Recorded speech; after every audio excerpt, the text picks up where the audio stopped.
अस्सलामुअलैकुम व्यूअर्स, उम्मीद है कि आप सब ठीक होंगे।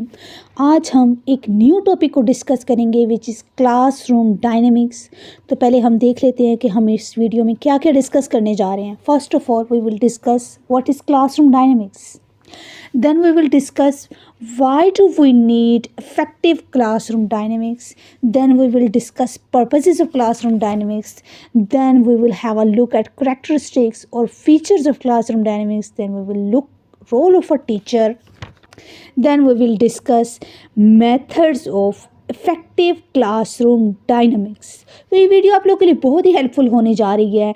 तो आप लोगों से एक छोटी सी रिक्वेस्ट है चैनल को सब्सक्राइब करने की।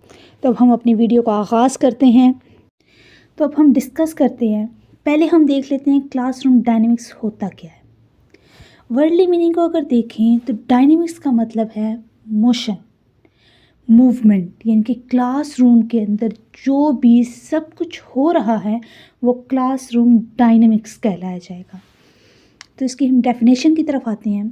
डेफिनेशन है the process of interaction between students and teachers in a classroom environment is known as classroom dynamics. जो भी स्टूडेंट और टीचर के दरमियान एक इंट्रैक्शन, ताल्लुक, रिलेशनशिप होगा वो क्लासरूम डायनेमिक्स होगा। ठीक है, वो सारा अमल। A good dynamic classroom consists in the engagement of everybody in the class। कि क्लास में हर किसी की इन्वॉल्वमेंट हो तो एक गुड इन्वायरमेंट क्लास में क्रिएट होगा जो कि गुड डायनेमिक क्लासरूम होगा। इसकी एक्सप्लेनेशन की तरफ हम आएँ तो classroom dynamics refers to the interactions, relationship and overall atmosphere within a classroom setting. सब कुछ है क्लासरूम में जो हो रहा है वो सब कुछ इसी में इंक्लूड होगा।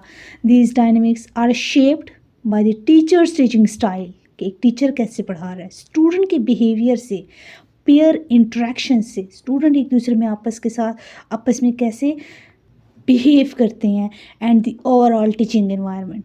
When things are good everyone feels comfortable and encourage active participation of everyone. जब हर एक चीज़ एक स्मूथ वे में जाएगी, हर कोई अपना रोल अच्छे से प्ले करेगा तो हर कोई उस क्लास में अच्छा फील करेगा। तो अब हम देखेंगे why do we need effective classroom dynamics, कि हमें इनकी ज़रूरत क्यों होती है। Nowadays our classrooms are filled with diverse learners with varying academic needs and capabilities। हर एक क्लास में लर्नर्स डिफरेंट एबिलिटीज़ के साथ मौजूद होते हैं। वेरी करती है हर किसी की नीड्स, हर किसी की खासियत, काबिलियत एक दूसरे से। Thus maintaining the classroom discipline using traditional methods may not work। कि हम पुराने तरीक़ों को इस्तेमाल करते जाएं, हमें पता है कि हर एक चीज़ वक्त के साथ साथ बदल रही है और हम वही पुराने तरीके इस्तेमाल करें तो ये अच्छे से काम नहीं करेगा। Significantly well for teachers specially the new ones. जो उनसे न्यू वंस हैं उनके पास और मेथड्स होंगे और वो पुराने तरीक़ों को इस्तेमाल करें तो वो सही से काम नहीं कर पाएंगे। We need an effective classroom dynamics. हमें इसकी ज़रूरत क्यों है?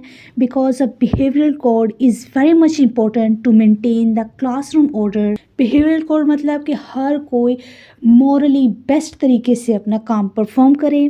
Because in a classroom without proper rules और discipline students will never feel at home in expressing themselves.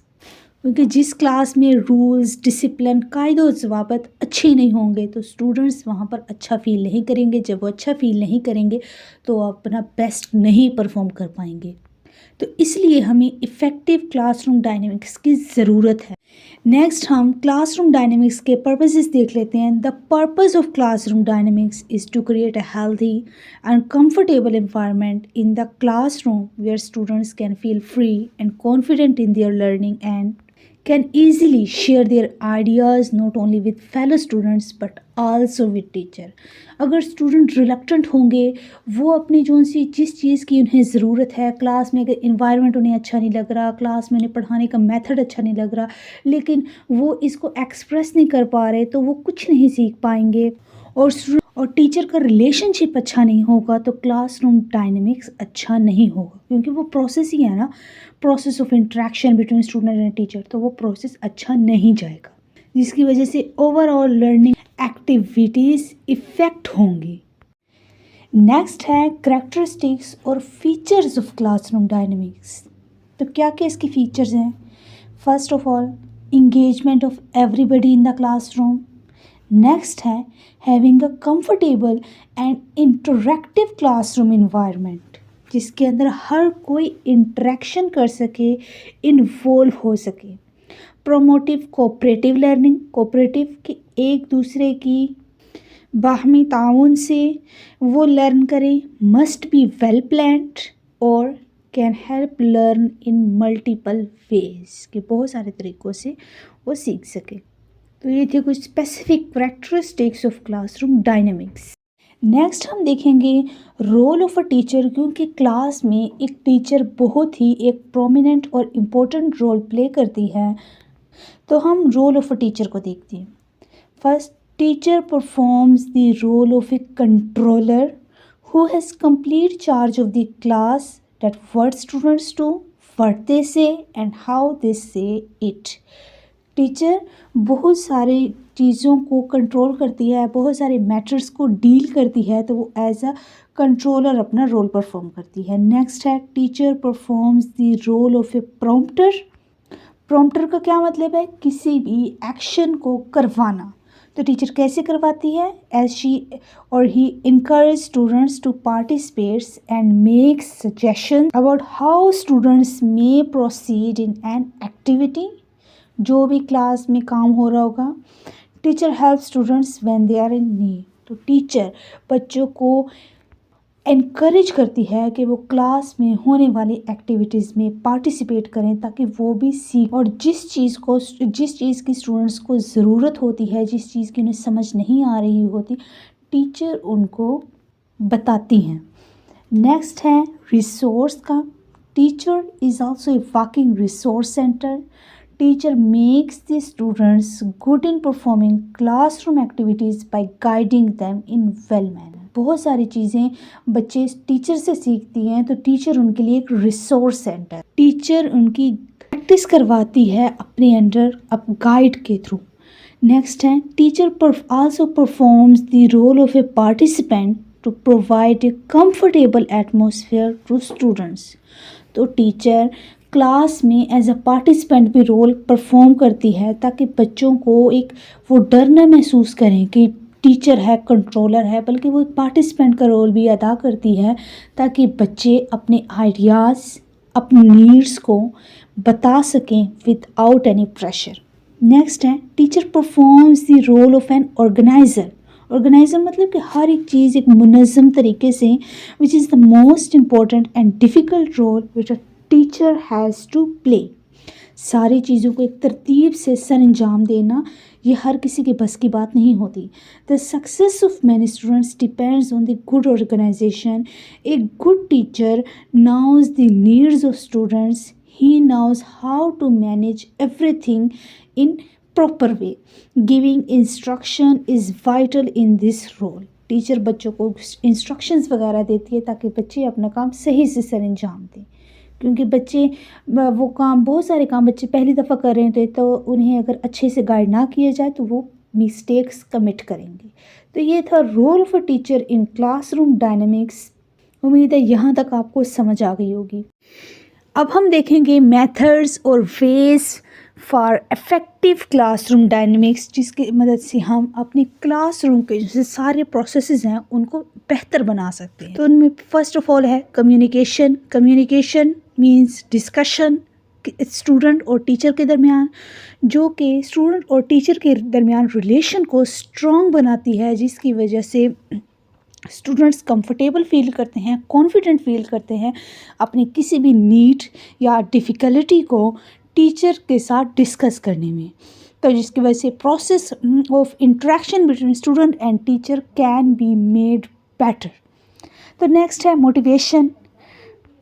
कुछ बच्चे जो उनसे होते हैं, स्टूडेंट्स होते हैं, उनके अंदर खुद एक वो कुछ होते हैं ना, वो उनके अंदर पहले से मोटिवेटेड होते हैं, और कुछ को हमें बकअप करना पड़ता है उनको मोटिवेट करने के लिए। तो टीचर्स अगर ऐसे स्टूडेंट्स को समझे जिनकी नीड्स टैलेंट्स डिफरेंट हैं, तो टीचर उन बच्चों को मोटिवेट करना चाहिए ताकि वो अपनी खासियत अपनी एबिलिटीज़ को बरोएकार लाते हुए क्लास में अपनी इंटरेक्शन अच्छी बनाएं और क्लास में होने वाले तमाम प्रोसेसेस में अपना रोल अच्छे से प्ले करें। नेक्स्ट है पेयर इंटरेक्शन और ग्रुप वर्क। इसमें क्या होता है कि टीचर कुछ दो स्टूडेंट्स का पेयर बना लेती हैं, या कुछ एक ग्रुप में 7-8 बच्चे मिलकर काम कर लेते हैं, या पूरी क्लास एज अ होल भी काम कर सकती है।